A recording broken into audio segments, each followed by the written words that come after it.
Hey, so I'm jealous, dude. You just got back from driving the new 4Runner, both on-road and off-road, so I want to hear all about it. Exactly. 4Runner is a huge vehicle, very important to the industry, to Toyota, to us, because it's been around for 6 generations now and 41 years. It's a big deal. Yeah, and it hasn't changed in forever. Forever. Yeah. So Case and I actually went to this program. It was in San Diego, and we were on the way there. And Case actually brought something up which kind of hit me in my face. He said when the 5th generation 4Runner came out, he was in middle school. That's how long ago the 4Runner has been around. The first generation. The 5th generation. Oh, the 5th generation. Yeah, 2009. Not the one with the top that came off. No, 2009. Case is a young man. Yes, He's a very handsome young man. Well, so I don't know. I'm not going to go there. No, last time the generation changed for the 4Runner, it was about 15 years ago. Wow. Yes. Wow. Let's talk about the old one. It was getting long in the tooth, Andre. 4-liter V6. Very, not just like the length, but just technology, fuel economy, ride and handling. What it had going for it was that it was like an old shoe, and that it was comfortable, right? I remember getting into one. This is like 10 years ago after driving a whole bunch of other Toyotas, thinking to myself, this is like an old friend. It's easy. Yeah. I love a 5-speed? It was like the last vehicle with a 5-speed automatic. Yeah, 5-speed transmission. Yeah. I love the throttle response. It just all worked. And I think that's why it was such a long-lived vehicle, because everything about it was easy, right? Big old knobs, easy to understand controls, right? It was the right size. So, it kind of fit into a lot of different lifestyles. You could buy it as something for your family, which I did when, my son was born. It could be a family hauler, or you could buy it as an empty nester, or if you're now wealthy enough, we'll talk about this later, you could buy it as, your first new purchase out of college. It just has this giant expanse of capability. And then obviously, it competes against the Wrangler and the Bronco, even though they're both convertibles. We know that. But in general, a lot of people cross-shop the 4Runner because with those they're the same price. Yeah, They're priced the same. And we're showing a little bit of video. If you're watching us on TFL Talk, thank you. If you're listening to us, also thank you. But we're showing, for example, our marketing director, Grant, had a 5th generation 4Runner. I think he still has it, doesn't he? Oh, he was talking about selling it, wasn't he? He hasn't sold it yet. Yeah. No. And it's he bought it. He doesn't want to sell it, but the value of the 5th gens is still growing. It's a really great resale value. We're showing it. Alex is taking it off-road right now. So we have some B-roll footage rolling. And like our producer, Zach, is in love with 4Runners, right? I think a lot of people have a story about the 4Runner. They either owned it or their friend has owned it. So that's the type of vehicle. Dare I say it was the place where they got their first kiss or further? Let's not talk about that. Well, you brought up Case. Anyway, this also shows another reason why this thing was so popular. Grant went and had it lifted, so there was a lot of aftermarket support for 4Runners, right? Very easy to modify. It was sort of easy because there's available companies and parts. Yeah, the problem with modifying this generation was that the front got very complicated. And it was very hard to find a place to cut it if you wanted to stick on an aftermarket bumper. And our friend James has one too. Yeah, exactly. Yeah. He's got one as well.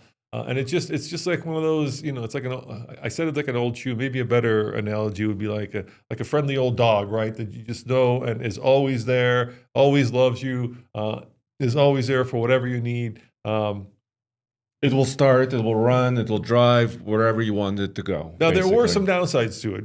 Yeah. Well, fuel efficiency was one big one. Yeah, it was thirsty. Yes. I want to say 16-ish. On a good day. Yeah. I mean, actually, Grant was telling me that before his mods, because he lifted it and made it heavier, but before his mods, he was a little bit above 20, which was really, really incredible. He has an SR5, which is kind of a base version. But after he lifted it and made it a little bit heavier, it was not good. It was 16, right? So I've told the story before, but I think it's fitting to tell it here. That one that we're looking at right there, that was my wife's 4Runner. So we had a Volvo, no, we didn't have a Volvo. What did we have? We went to a Volvo after the 4Runner, a wagon, V cross country. V70 or something? No, that was the one I got. I got the V70R. My wife had the cross country. Anyway, we had this generation of 4Runner, and we bought it when Tommy was born. And I wanted something. My mom had a place in the mountains, so I wanted something that in a snowstorm was going to get us there. I wanted something that was rough and rugged, right? Basically a third generation, yeah. Yeah, and I wanted something that was safe and something that was reliable. I think these are the reasons why people bought these. Yeah. And so we bought it, and then my wife was driving over Swan Mountain Road, which is a road that kind of goes between Keystone and Breckenridge. It's kind of a shortcut. It's a little mountain pass. The problem with this 4Runner, and it's also continued to the new one, is you have to put it. This was basically a truck underneath, right? So you basically have to shift it into 4 high. It's a part-time system that you have to shift yourself, which she did not know.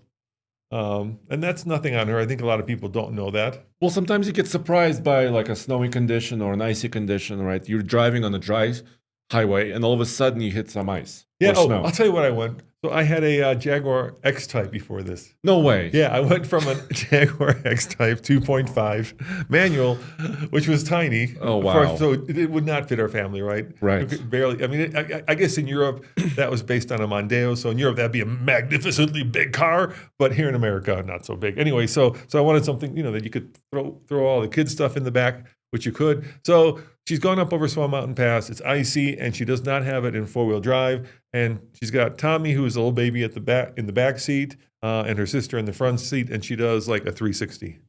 Next day we bought a Volvo. Very scary. Next day we bought a Volvo. There was like no transition. There was no transition. There was no, honey, maybe you should put it into 4 high. It was like, I don't want to be anywhere near this car. I've got our son in this car, and I just almost went flying off a mountainside. So this thing's gone. And so we went to a Volvo, which of course has a reputation for being extremely safe, and also all-wheel drive. And also all-wheel drive, for the cross country, and it had all the room. Plus, it's easier to get things in and out of because it's not as tall.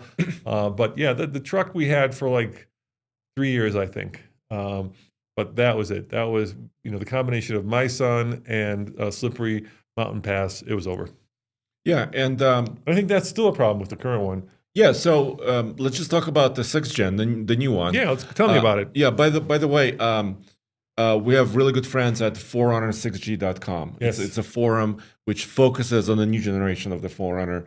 Like-minded people can discuss their experiences. Now a lot of people are buying them. Look at this. They started to modify them already. Dude, somebody put 35s on one already. So yeah, I love 4Runner 6G. Those guys are great. Yeah. If you guys are getting into like deep lore and you need to know anything and everything about modifying your new 4Runner, there it is on 35s. Like somebody already went 35s. And you know why this is happening so fast? Yeah. It's because it's based in the Tacoma still. Yeah. So it's still a truck-based SUV. It has a frame.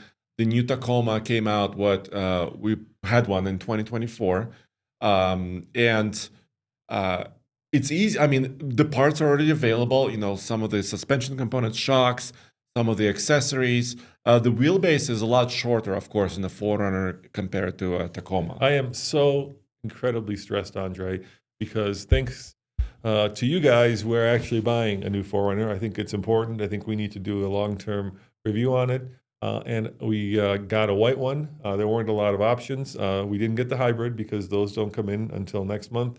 I would have loved to have, the TRD Pro, or a red one, or a different color, or what's the other one? Are you sure about the Trailhunter? They're expensive. We'll talk about this. Yeah, in a I second. would have loved to have that, but those guys are approaching $70K.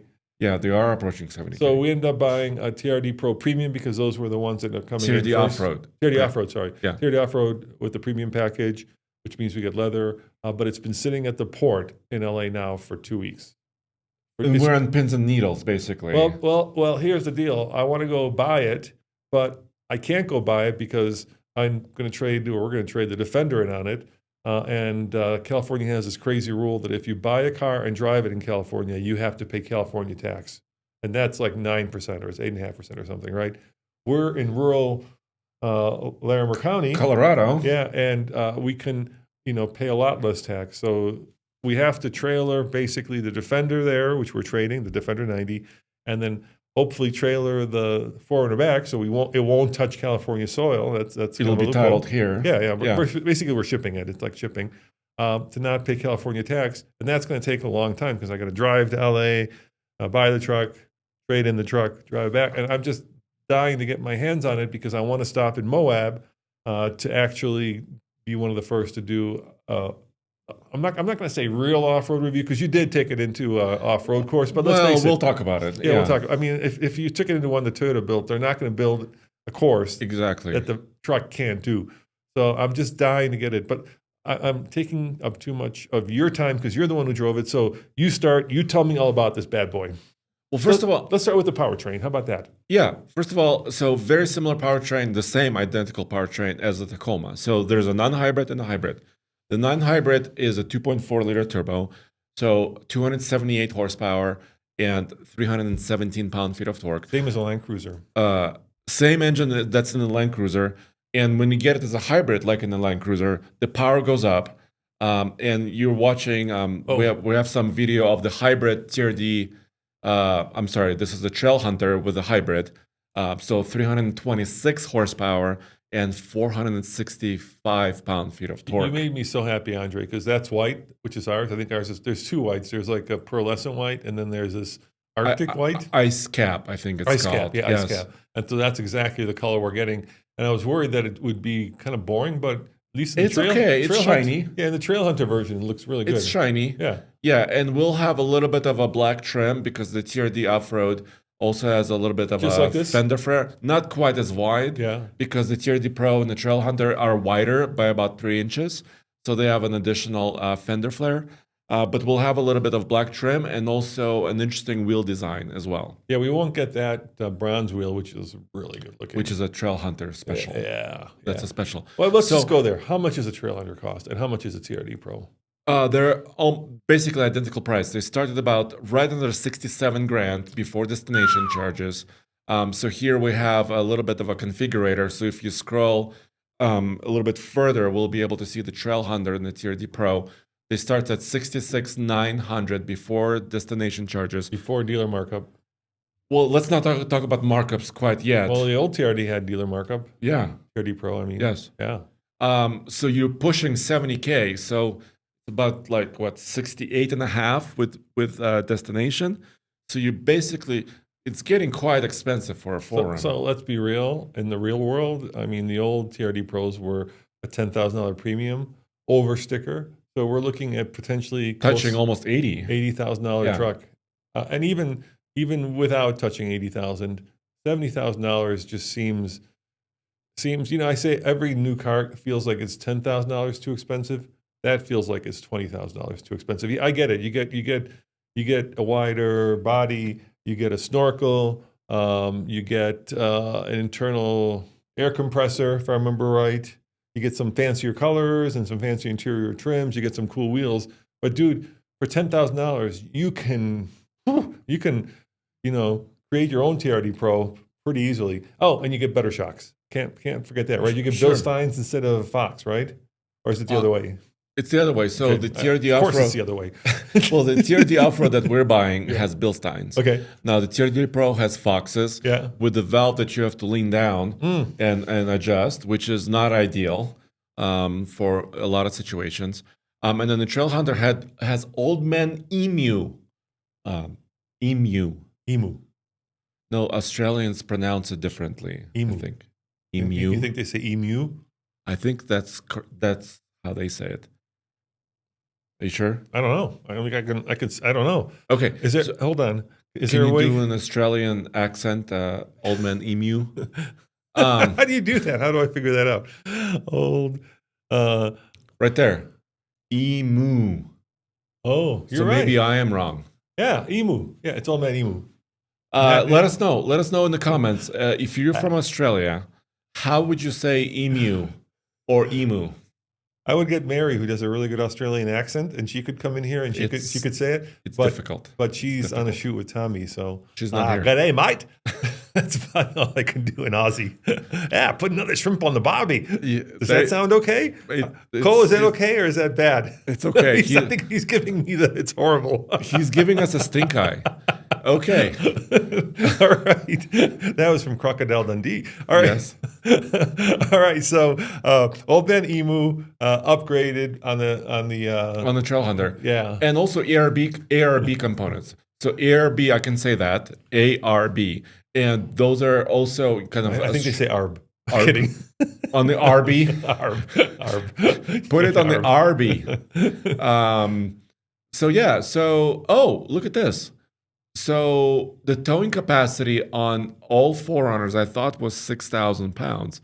But look at this. It says it's about 5,800 pounds on the hybrids like the TRD Pro and the Trailhunter. And so this is where we run into our first little issue, yeah, and that is payload.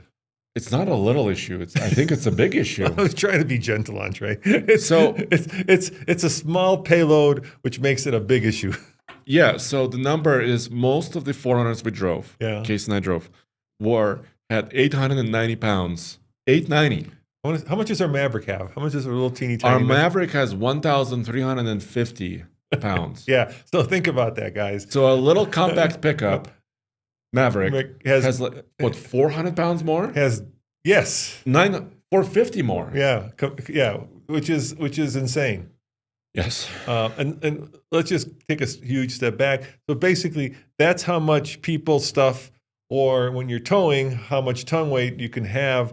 You can't have 800 pounds of ton weight, but you can have 10% of that. Yeah. So it just means that it really limits it for, like, I know my friend Scott over at Overland Journal would be like pulling his hair out, because if you're going and using this thing as an overlander, and you're going to put in batteries, and you're going to put in rooftop tents, and you're going to put in, or maybe a little heater, onboard showers, fridge, and your dog, you're gonna run out of payload right fast, Andre, right fast. Yeah, and Toyota did something interesting with the Tacoma Trailhunter.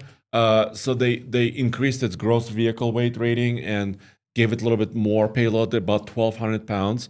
And for a pickup truck, that makes sense. I was hoping they could do something similar on the 4Runner side, and it doesn't look like they did. It's still about 890 pounds, which is about 900 pounds. Well, as first generation, you're missing all that metal and glass above the bed on the Tacoma, which is less weight, so you've got more payload. Here, you've got. Are they heavier than the Tacoma? I should ask. I bet you they're heavier. They got to be heavy. I think it's a little heavier, kind of comparable trim for trim. I don't know exactly. I don't remember exact numbers, but it's a little bit heavier. Right, and while we're talking about big issues, let's address the other one, and that is recently Jason Knisma and Camisa. I always get his name wrong. Sorry, dude. And then his last name, and then Doug, of course, DeMero, all took a mighty steaming dump on the Land Cruiser, and because that's what it was, right? That's really what it was. That's words to how say. They got it wrong. I mean, that's pretty dumpy. And I'm not going to comment on that. That is, of course, their opinion. And the one of the things that they said was that the hybrid version runs out of steam at about, at least Jason said, at about 60 miles an hour or 65 miles an hour. So if you're going down the highway and you're doing, like, you're in Moab, you're 65 and you need to pass, you're going to struggle to pass.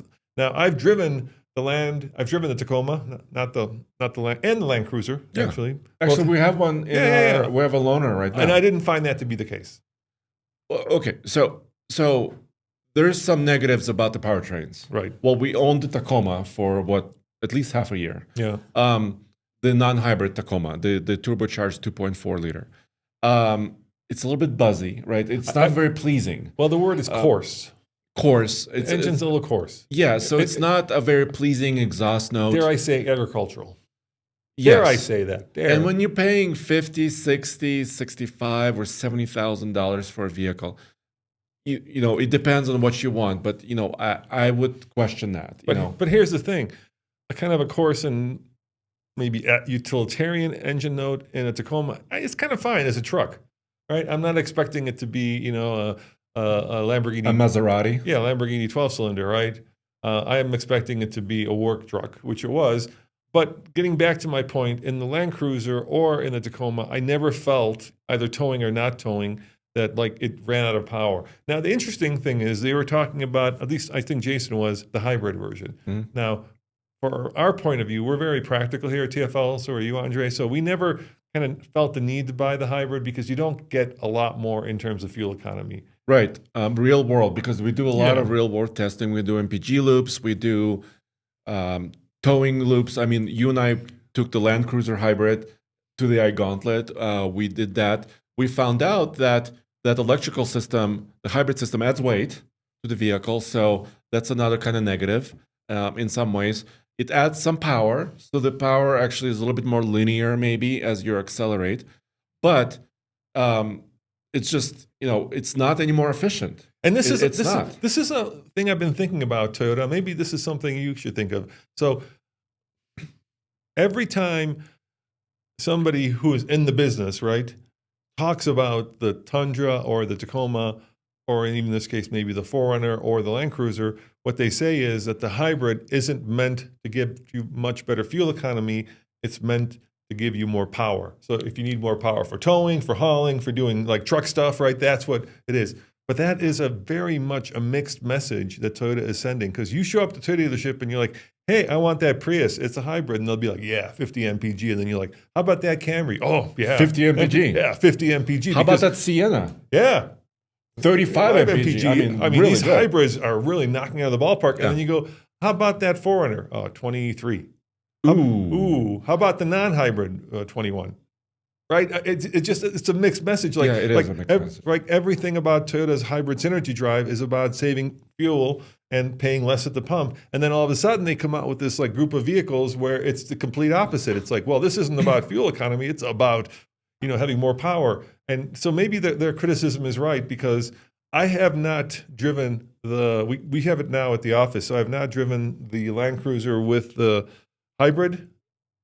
Do we drive it on the highway? I don't think I drove it on the highway. No, I think I was pulling the trailer. Yeah, I think so you weren't behind the wheel. Yeah, but I just don't see the rationale for spending more money. And in effect, you're getting a little bit less, right? You're losing about 3 inches underneath cargo space underneath the back, because that's where the battery is. And then you're of course gaining a lot more complexity. And then you've got the question of longevity. So more complexity means potentially less longevity, potentially. And so we've always gone for the non-hybrid version of these. Even though if I was getting a Camry, of course it'd be a hybrid. Well, you got to get a hybrid now. Well, now, I mean, Toyota is kind of switching to all hybrid. For example, every Sequoia is a hybrid. Yeah. Every Sienna is a hybrid. Every Camry now is becoming a hybrid. So they're moving in that direction. So how hard would it be from an engineering perspective for Toyota to give like 5 mpg difference between the hybrid, let's say, 4Runner, Tacoma or 4Runner, and the non? Instead of making it more power and torque, using the battery to do that, how about use the battery to actually increase fuel economy? Would that be hard for them? Is that an engineering thing? Let us know. I don't know. So here's the thing about driving, specifically the 4Runner. So this program, the event that they held was in San Diego. So we started at sea level, then we went up into the mountains. By the way, it was a super windy day. You can kind of see, if you're watching some of this B-roll, the trees are bending down. Very, very windy. And I felt like, first of all, I had enough power. I felt that. But, I put it in eco mode, and I tried to feather the throttle so I can be in electric mode. And you can almost never be in electric mode. The engine kicks on right away. So, like in the F-150 hybrid, for example, that's my comparison because I owned one. You could actually feather the throttle and it'll kind of let you know. And you have a little bit of leeway. You can kind of coast in electricity alone, save a little bit of fuel. These Toyota systems, at least in their trucks, like to kick on the engine right away. It just comes on. And you don't get an impression of efficiency. And actually, yeah, it's not meant for efficiency. It doesn't look like that's what it's for. So anyway, it's something that certainly is a discussion point. I don't necessarily, a lot of people don't like the fact that we've gone from the 6-cylinder to a very small turbocharged. I don't mind turbos. I think, I grew up with turbos, and people sometimes think that the current turbos are like the ones that I grew up with, maybe you grew up with, where there was just a tremendous amount of turbo lag, where, and they're unreliable. like the Saab 900 turbo, right? We had one in the office here. We bought one. There was like literally 2 seconds before it actually kicked in, right? You'd floor it and be like 1,000, 1,000, and then it would downshift, and then, oh, there's the power. But the modern turbos, they're almost undetectable, except for that snorkel. Yeah, the Trailhunter has a snorkel. You could hear the raised air intake. You could hear the wastegate, so it sounds Yeah. like a walrus snoring. It does. But with the windows up, so let's say all the windows are fully up and you're inside the cabin, it's muted. You can almost not hear it. When the windows down, and sometimes you like to have the windows down, if you're going for an easy drive, it's really noticeable. You can notice that turbocharger. I mean, we giggle, like Casey and I were giggling, when we heard this noise, because we're kind of like, that type of mechanical feedback. But it might get old. Yeah, if you own it. It kind of sounds like those old time movies where somebody snores, right? Except much deeper. Yes. And it's funny. It could get old. You're right. It could get old. It could get old. All right, so let's talk about the interior. Is it different than a Tacoma? So the dash looks very, very similar, Yeah. Almost identical to the Tacoma. It's not a bad thing. I think the Tacoma interior is pretty kind of, masculine, usable, utilitarian. If you're getting like the premium, like we are getting, TRD Off-Road Premium, you have a giant screen, which is a 14-inch display in the center. You have a digital cluster in the middle. Here, Cole found one image of the display. So humongous display, actually pretty good camera system, so especially for off-roading. Is that the volume knob I'm looking at? Look how big and chunky that is. Yeah, the center and the volume knob is humongous right there. You could see it at the bottom of the screen. Maybe they take our criticism because the one in the Land Cruiser is this little tiny and thing. the Tacoma, remember? Yeah, it's also the base Tacoma was a very tiny knob. Yeah, and I'm glad that you're listening to it. Huh? So yeah, so the interior is good, and also the wheelbase is now on the 4Runner compared to the older generation is a little bit stretched, about 2 inches, and now it's in their golden ratio. The golden ratio is this Toyota speak for and Lexus speak for. It has to be short enough to be maneuverable and have a good breakover angle, which is about 112 inches, and also comfortable on the street. So according to Toyota, they found this wheelbase, but it's not super long. So the rear seats, you don't have a lot of space in the rear seats. It's very similar to the Land Cruiser, actually. Oh, on the space. In Japan, you can get a Land Cruiser with a third row, and you can get a 4Runner with a third row. Yeah, not but here. Here as well. So the SR5, the base SR5, you can get a 4Runner with a third row in America. Yeah. Oh, Yes. sweet. And actually, Cole, if you go to TFL car channel, I actually got into the third row of the 4Runner. This was an SR5. You can also get a limited. This is a luxury version of the 4Runner.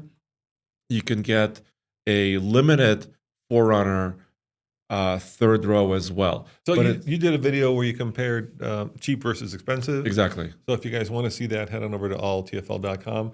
And then tell me about the third row. How much room was there for you? You're big. You're 6'3". So if you can fit, anybody can fit. I couldn't really fit, dude. Yeah. So first of all, it was the headroom issue. Yeah. So getting in there, because once again, there is a limited amount of just headroom for me. I'm almost 6'3". You can see a little bit of B-roll if you're watching us here on TFL Talk. I had to put my head to the side. So my head was to the side.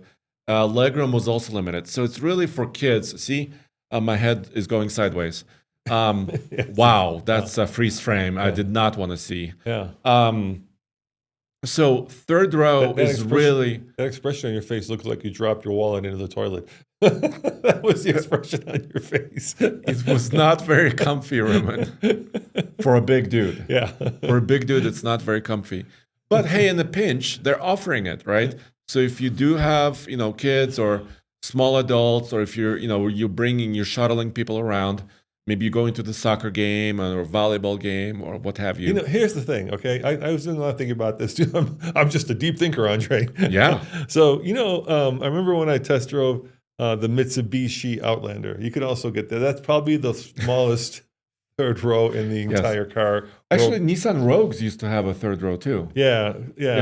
And here's my conclusion when it comes to these third rows, right? These little tiny ass ones.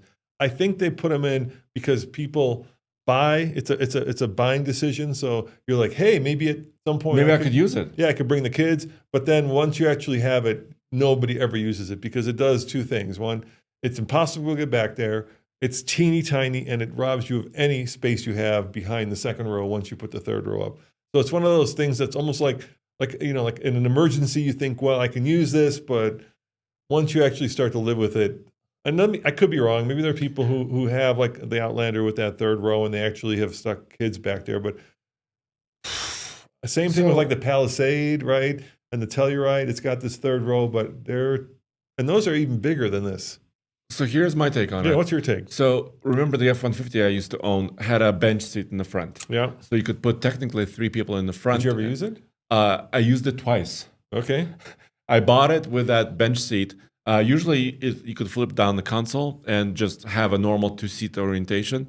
But they used the front seat for almost 2 or 3 times to go to a 4th of July with lots of people because you have to bring everybody you can possibly can to the fairgrounds. Or launching the boat, bringing people to the lake and launching the boat to the launch ramp. So in the pinch, it was quite useful. It could be a good maybe college car. Yeah. A bunch of college kids are jumping in there and you're going to the football game or the basketball game. Or Especially after you're drunk. No, I do not recommend or condone. Eager to be in the backseat. I'm just saying, I used to be in college one time. And I used, you could tailgate. Yeah. You know what I used to have in college? You have to have those little tiny wieners. That's about the only thing that would fit in there. Tiny wieners? Yes, those little baby wieners that they serve as an appetizer. Yes. You could not have like a Ditka dog, like a full-on hot dog, because it wouldn't fit with the third row of seats up. Here's the problem, dude. All right, you show up to the soccer game with your third row 4Runner, right? Yes. And like what? There's no gear. Where did you put gear? Nathan shows up with the Sienna. Which one are people going to get into? Oh gosh, of course the Sienna. Of course, it's more comfortable. It's got more space. Yeah, of course, yeah. But the minivan comes with a whole different baggage. With it. Yes, for sure. You're not taking it off road. At least Nathan might, but the rest of us won't. All right. So tiny back row, but with the seats down, it's pretty usable, right? It's got a good amount of space back there. Yeah. But I'm actually really, really glad, Roman, that we're purchasing a non-hybrid one. It has a way more space in the back. For example, right here, you could see one shot of the rear cargo area. So without the battery in the back section, it's much deeper. You can put a lot more things in there. I'm really happy. And efficiency, yes, in the city, you may lose 1 or 2 mpg, but I don't think it's a big deal. Yeah. So I really think that the non-hybrid 4Runner, at least for me, for our purposes, I think is a much better choice. All right, we're moving our way down through kind of the things I think people are interested in, but let's talk about the one that really is interesting, and that is how much does it cost? Let's go back to the configurator, and you just did this video where you kind of compared the least expensive to the most expensive, and let's take out the Trailhunter and the TRD Pro because those are ones that are first of all, they're not on sale yet. Yeah, and they're also for enthusiasts But let's talk about just the general meat of it. I think the SR5 is going to be the one that's the most popular. So what does it start at? What's the basic SR5 at? How much? If you just want a plain Jane 4Runner, I've got the old generation. And it comes as a 2-wheel drive, by the way. Ooh. Can you believe it? 2-wheel drive starts at $40,770 before destination charges. How much more is that than the outgoing gen? Do you know? Ooh. Do we know how much the old one was? That's a good question. Yeah. I think it's a little bit more, but the SR5 is the base grade. If you looked at the Tacomas, they also have the SR work trucks. There is no SR 4Runner, so that doesn't exist. So that's another price jump. If you're buying a Tacoma SR, that's around 32 grand. So you're actually jumping almost 10 grand to get into the 4Runner, which is kind of a big step. But of course, you're getting a lot more, cargo capability in this kind of wagon body of the 4Runner. And you're getting is it shorter than the? It's shorter, So more maneuverable. Yeah, easier to park. Easy to garage. Yeah. It will fit in basically every garage out there. So you see in that ad, it says up to 7. That's what I mean, right? Up to 7. Yeah. So it's a marketing. It's more of a marketing thing than like a real use life case thing. And do you think they'll sell many 2-wheel drive ones? Yeah, maybe in Florida. I mean, why? Yeah, why not? Or in the South. I mean, we live in this weird microcosm where, in Colorado, every vehicle is 4-wheel drive. Yeah, because you need it. But I'm sure if you're in Southern California, why would you pay for 4-wheel unless you're going off road? But if you're just using it as a family truckster, you don't really need the 4-wheel drive. It's very capable. Does it have a limited slip on the rear if it's a 2-wheel drive? Do we know? I don't know this. I only saw one of them at the event, and we didn't off-road it, obviously. And they wouldn't let us. Here's the other thing that's also happening. 4-wheel drive has become kind of a mark of luxury. So it's kind of low rent now to just drive around the 2-wheel drive one, right? Because people want the 4-wheel drive capability. Not just because weather, just performance in general. Let's say you're in SoCal and you want to go skiing right up to Tahoe or Mammoth or something, or you're in Florida and there's a hurricane coming. That's all of a sudden when you want that 4-wheel drive. So I kind of feeling that they're not going to sell a lot of 2-wheel drives. Plus, I think they probably make more money on the 4-wheel drive. Exactly, and the 4-wheel drive system is not actually very expensive. If I remember correctly, it's around $3,000. Yeah. So it's not like you're paying $7,000 or something like that to get into a 4-wheel drive. You know what it's like? Once upon a time when I was a kid, I'm still dating myself. I'm so depressed.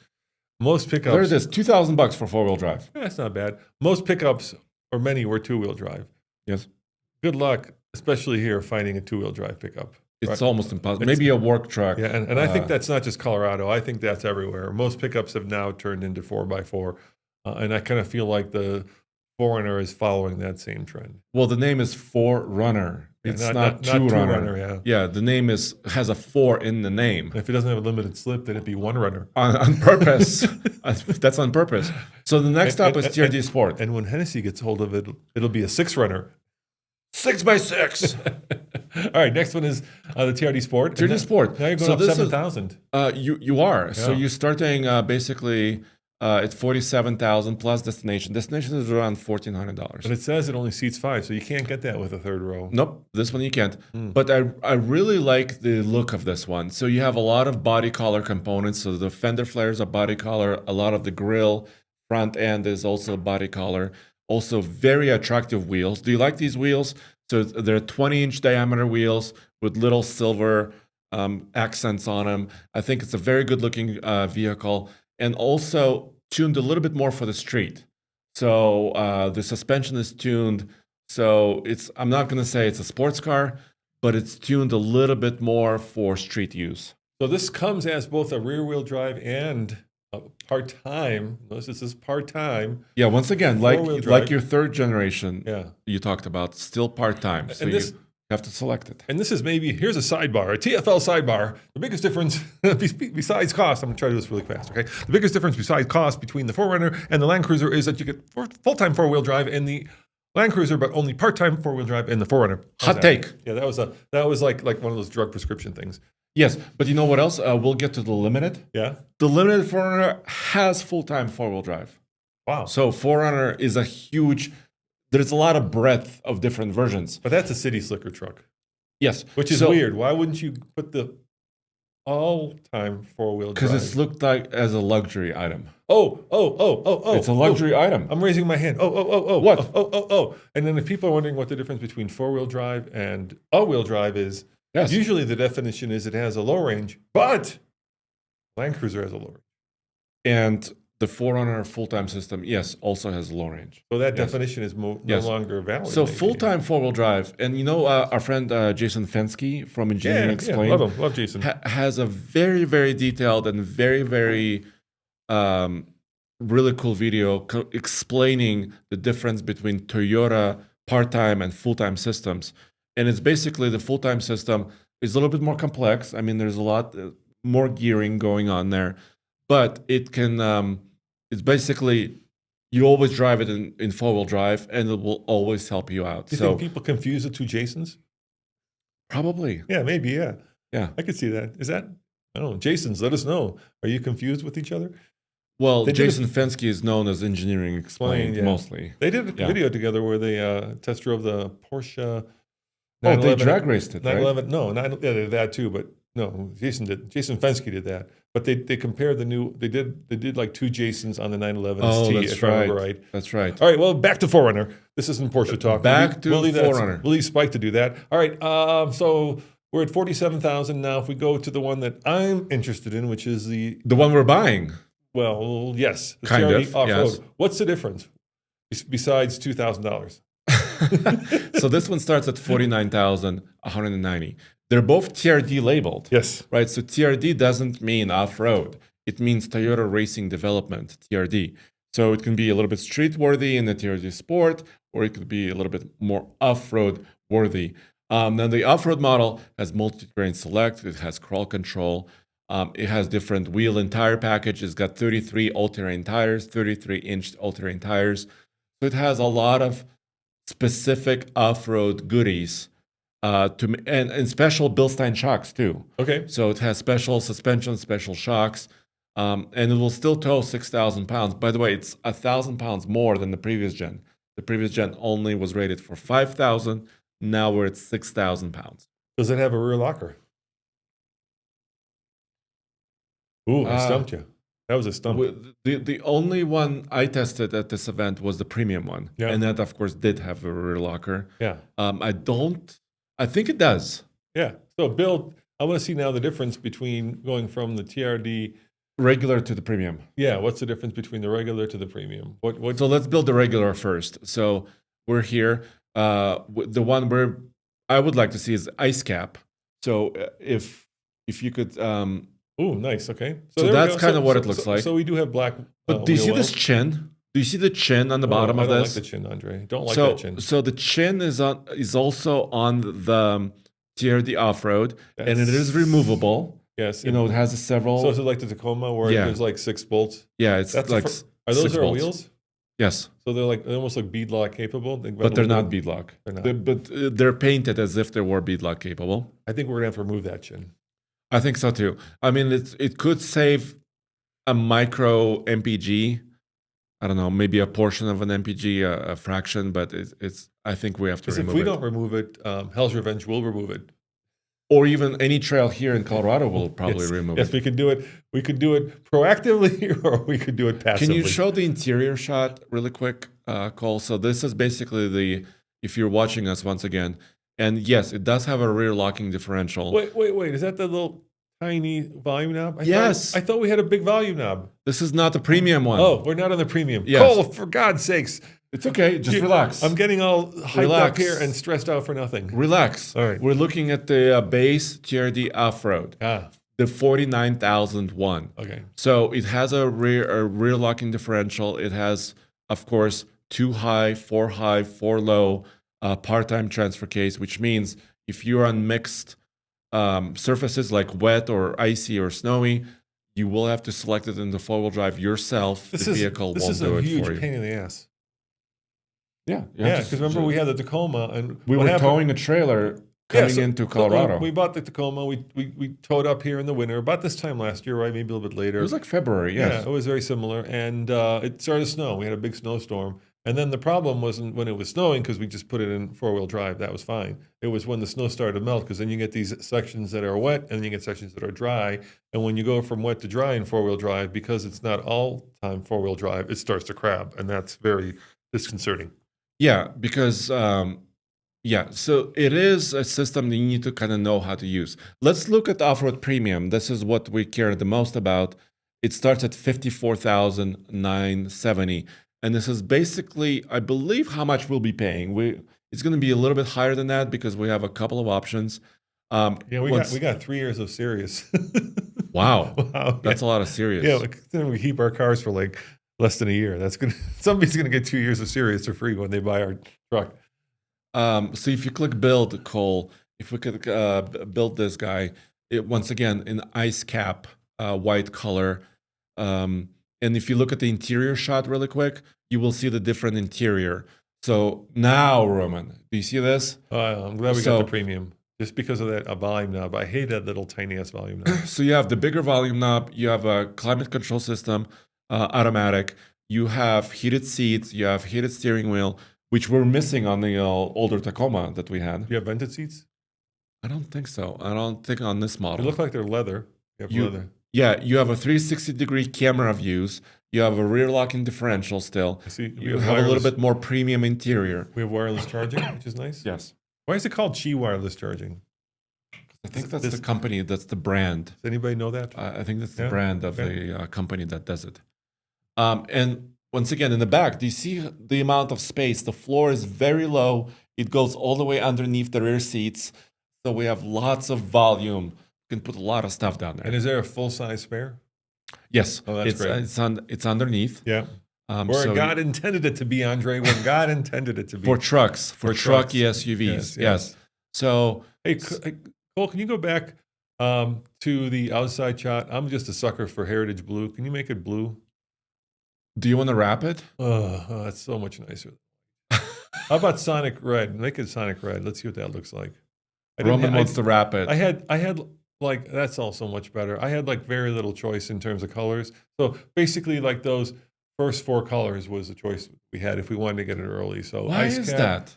cutting edge, underground, or black. Those were our choices. We had this debate at the event too. At dinner, we were talking with some... I can take a guess. Go ahead. It's a self-fulfilling prophecy. So the manufacturer, in this case Toyota, goes to the dealership network and they say, what are people asking for? And the dealer says they're asking for white, gray, and black. That's what the dealer's asking for, not people. That's what the dealer's asking for. Okay, so the manufacturer says, okay, so we'll build more white, gray, and black. So then if you look at the dealership lot, when you get there as a customer, you see white, gray, and black. So you almost have no choice. Yeah, and it's horrible because, look, the dealer doesn't want anything that can potentially slow down a sale. Yeah, I'll use offend or somehow disqualify a potential buyer from buying it, right? So, they're thinking to themselves, somebody walks in here and then they see like that Heritage Blue and they're like, I don't like I'm not that. sure. If my wife will like it or if my husband will like it. It's too out there, or the Supersonic Red, which is actually a cool color. And then you end up basically with a lot full of white, gray vehicles, black vehicles. And it's a self-fulfilling prophecy, and it just makes our color palette so freaking boring. Remember when I was trading in my Chevy Colorado? Yeah. In my nitro yellow color? Yeah. The dealer, we were negotiating. I was like, can you give me a little bit more money? I mean, this is the market value of my truck. And he straight up told me, it's yellow, Andre. I don't know if I can sell it. Which is the least favorite color. It's the most poppy color for videos, but it's the least favorite color for people. And I mainly chose it because we do videos and even my private vehicle I used to own, I wanted it to stand out a little bit. I didn't want to be in the sea of grayness, basically. Oh, well, we are at Ice Cap, Andre. Ice Cap. But it has a shine to it. It's not like it's not like a work color, like a work truck color. No, there's a pearlescent one too. Maybe you were in the pearlescent one. They do a pearlescent white. Well, can we switch back to Trailhunter? Go back to one of the lower. Go back to like the base one, and there's a different white. Maybe you were in that. Okay. You'll see. So go over that one, and let's see. Yeah, that one. Do the TRD Sport. Let's see what color that is. So let's see what the color is called. The white color. Okay. The white color may have a different name. Wind chill. Pearl. Ah. So maybe you were behind. Maybe you were driving. That's pearlescent. Okay, so it has a little bit more shine. Yeah, so we got the refrigerator white. Come on. Cole, can you go back to the Trailhunter really quick? Because that's the one you saw off-road. All right. And that's the one you said you liked. Yeah, let's see if it's pearlescent white, or if it's ice cap. Refrigerator white, really? Well, let's find out. We'll find out in a second here. That's fine. So let's go to that one. And let's see what the white is. And we're waiting, and the answer, ice cap. Okay, yes. So it was, okay, so that's good. More good news. But you saw it in the real world. Yeah. It's actually not that bad. Okay, good. All right, I like the name. Ice cap is cool. I love those wheels, by the way. Those are really cool. We could swap them. We could go to the dealer and buy Trailhunter wheels. And look, no chinny chin chin. Yeah, the chin is removed on the Trailhunter and the TRD Pro. So now... And you get an LED light bar. You know why I love the 4Runner also? Why? It's like a pickup truck. It has so many different trim levels. It's so much choice. So beyond the TRD off-road, there's also the limited. So if we can touch on that really quick, limited and also platinum. So these are the more luxurious trims of the 4Runner. They have different wheel options. They have larger wheels, like 20 inches. For example, the limited starts at $55,400 before destination charges. And this has full-time four-wheel drive system, very similar to the Land Cruiser. So just set it, get in and drive and forget it. It has adaptive variable suspension and panoramic view monitors, which is basically 360-degree cameras. And it's 2K less than the one we're getting. And when they have because you said it's 55, right? Well, that's before destination. Well, ours is 57 with destination. After it's about the same price. It's about the same. It's about the same price. And then there's also the platinum. The platinum is like a limited with a blacked out trim. Here's an idea for product planners. For 57, why don't you put the full-time four-wheel drive into the TRD off-road Premium? Yes. Wouldn't that be cool? But wouldn't it step on top of the Land Cruiser? Which starts at 55. It would step on top. It would step on top. You're very, very observant, Andre. It would definitely step on top. But is Toyota painting themselves into a corner by offering so many different slices of vehicles? Well, let's talk about that. So you've basically, in the off-roaders, I'm gonna put aside the RAV4 Adventure right now because that's more of an appearance package, let's face it. But in the true off-roaders, with stuff that has a low range, locking diffs, it starts at 4Runner, then at 55 or so, you get into the 1950 edition of the Land Cruiser. Yes. And that goes all the way up to 75 for the first edition, which we have in the office. So thank you, Toyota, for lending that us. And then above that, you have to go over and next door. GX at Lexus? You have to go to Lexus. And then you just came back from driving the new LX, which I would argue is the new Land Cruiser in what used to be the Land Cruiser, right? And the LX starts at $100,000. But it's triple locked. It's triple locked, dude. Triple locked. Triple locked. Like the old, remember the 80? Everybody wanted the 80. Not fake lockers. No. Selectable lockers. Triple locked, yeah. Yes. So now you're, obviously at that point, you're competing with like G-Wagon, not in terms of price. Range Rovers. Yeah. You're competing against, premium, high-end off-roaders. So TFL top tip, if you guys want an old Land Cruiser, go with the LX, because I think in the rest of the world, the LX is a Land Cruiser. 300 series. Or one of the Land Cruisers. Yeah, yes. 300 series. There's a 300 series in the rest of the world that we don't get here. And it's basically the LX as a premium version of that. LX, we have another podcast about the LX. Yep. It's very, very overbuilt. I would say it's overbuilt. So let's save that for that podcast. Yes. So if you're interested in the LX, head on over to Talking Trucks. Yep. Not Car Chat. Same channel, except different podcast. Yeah. And then you can learn all about that. So in the few minutes that we have left, let's talk about the competition. Because you've driven a Wrangler, you've driven a Bronco. How does this compete against those two vehicles? No convertible, obviously, but in all other respects. So talk to me. Yeah, I think the specific. Let's talk about the TRD Pro. Okay. The TRD Pro 4Runner is meant for like a little bit faster off-roading. I mean, that's what Toyota says. Desert running. So it's kind of. I'm not gonna say it competes against the Bronco Raptor, but it has a similar kind of aspiration. The Bronco Raptor is way more expensive. It starts at $90,000 and it's got 37s. But the Bronco and the 4Runner have similar underpinnings: solid rear axle, independent front end, right? So they feel a little bit similar to me, even though the Bronco Raptor is a little bit more extreme. The TRD Pro, we actually jumped them at the event. They set up a little jump. It was kind of a slow jump. It looked really impressive, but it was only going at about... Here, you got the jump right there. Oh, you're about to jump. That's one of the Toyota guys. Yeah, and you're about to jump it. Were you jumping the TRD Pro? Is that the one they had you jump? Oh, yes. Yeah, there you go. And there was a very set speed limit that you had to go over it? 30... look at that. 32 miles an hour. Yeah. What happens if you went 42? Bad things probably happen. She said you start to nosedive. Yeah, it's a different...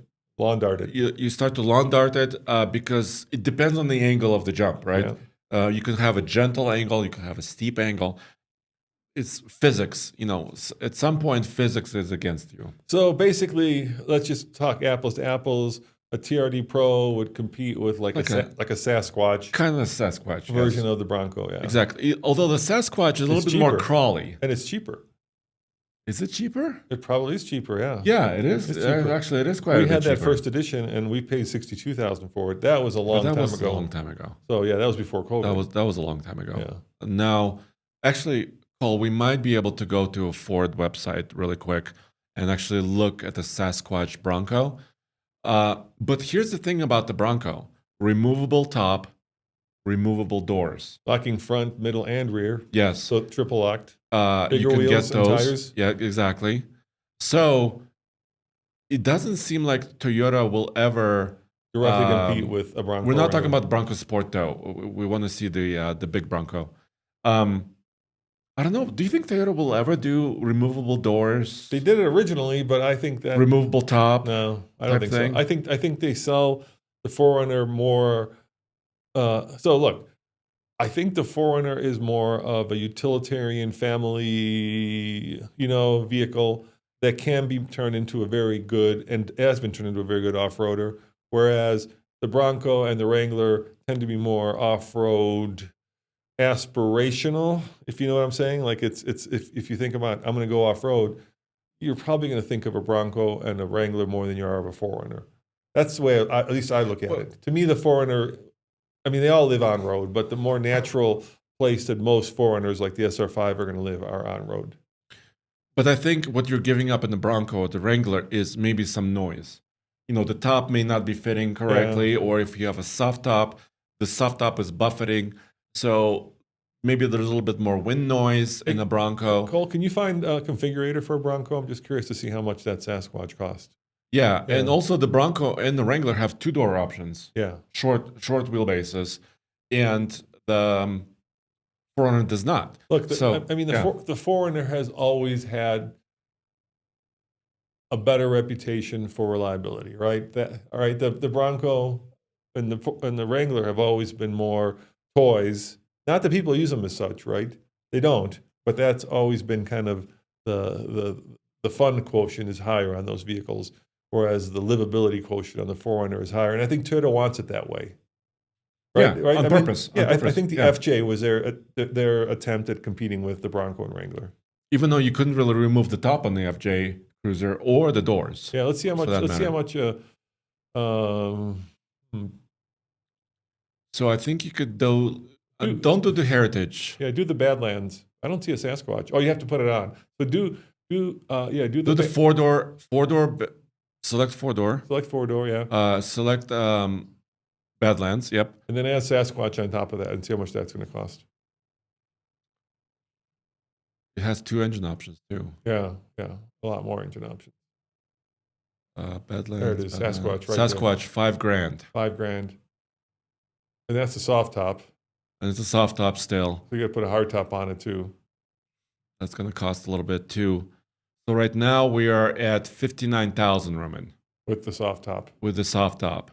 So this is a 4-door full big Bronco. And it's a 4-cylinder, I think. So it's got the same engine, at least the same number of cylinders as the 4Runner is. Yeah, do painted hard top, or just do hard top color painted. Why not? Which is about $2,700.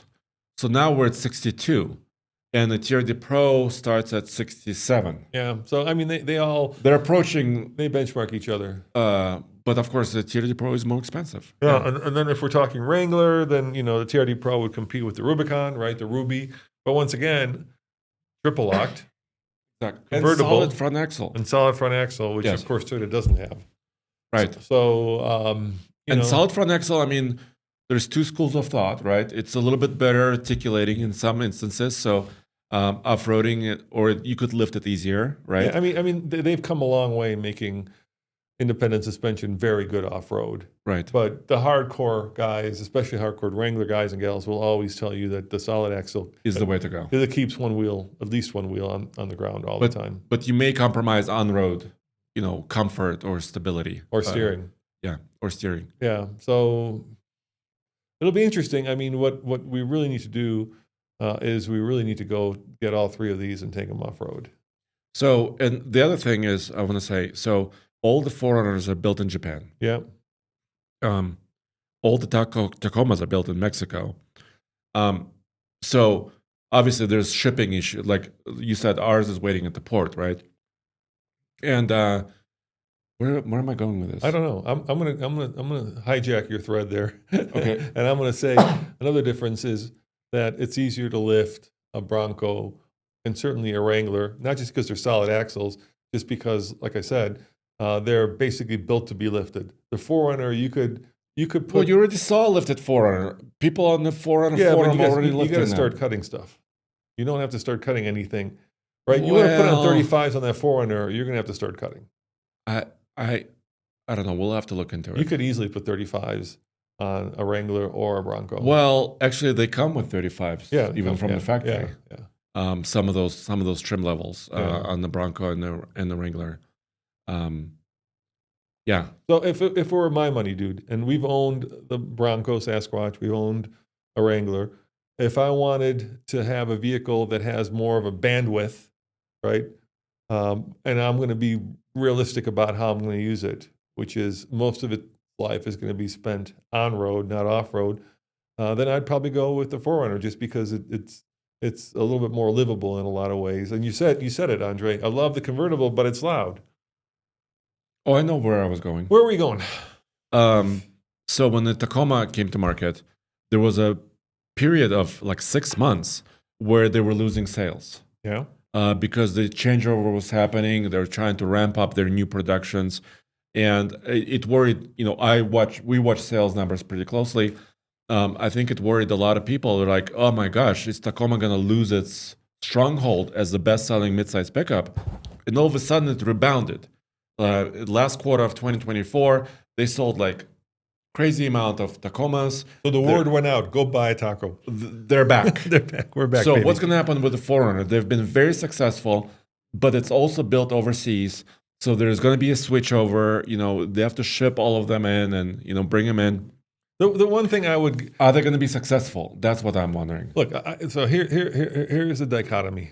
You want something more fun? You want something more wind in your hair? You want something more off-road? You get yourself a Bronco or a Wrangler. You want something more useful, something more utilitarian, get yourself a 4Runner.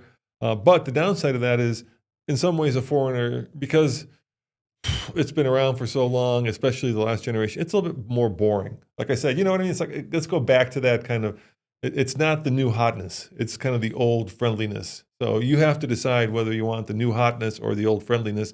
And maybe with like a 4Runner TRD Pro and a Trailhunter, you're going to get the new hotness.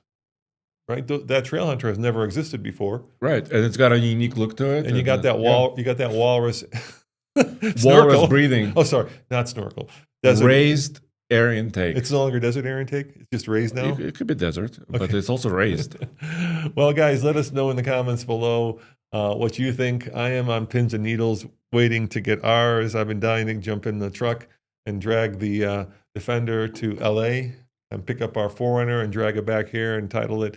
But for some reason, Port of LA is taking a long time. And every day I wake up and more people have gotten theirs, and I get more and more bummed out because being first, especially in this business, is kind of important. Very important. So congratulations to all of you who have gotten theirs. And by the way, a base Defender might compete with a 4Runner too, wouldn't it? More Land Cruiser-ish. More expensive. Yeah, maybe. And especially when you get up to like the bigger numbers, it's more GX. Big V8 Defenders. Yeah, competitor. You drove it. Let me ask you, what you walked away thinking, I want this, I don't want this. They did a great job. They needed to do a better job. What's your overall, takeaway from the new 4Runner? At first, I was thinking, before I actually drove it, before I actually got to San Diego, I was thinking, okay, it's just a wagon on top of a Tacoma. Yeah. So I wasn't super excited because we've had the taco. We had the taco, and I thought it was a wagon taco. Yeah. But then is that like a food truck, wagon taco? Taco wagon. But it actually was a little bit more livable. Tacoma is a little bit bouncy. It has a truckiness to it. The 4Runner felt more refined. Okay, that's good. As if it was more car-like. It still rides in a frame. It still has a solid rear axle. but it felt a little bit more livable, more car-like. It's a little bit shorter wheelbase. It's more maneuverable than the Tacoma. So I was pleasantly surprised. Yeah, and the big difference, of course, I think, is that back seat, right? The back seat in the Tacoma is tight. Tight. And the 4Runner, it's also not huge, but it's better than the Tacoma. So I was actually getting more and more excited the more I drove it. I drove the hybrid first.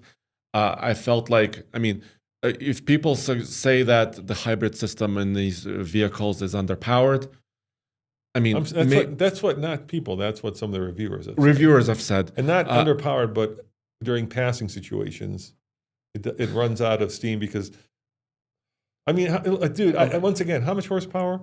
Maybe we're jaded by electricity. I don't know. Yeah. Maybe a lot of reviewers are used to performance Model 3s that pass, instantaneously. I was over the moon when I bought my 300ZX twin turbo Nissan because it had 300 horsepower, and now 300 horsepower seems like the entry to any car.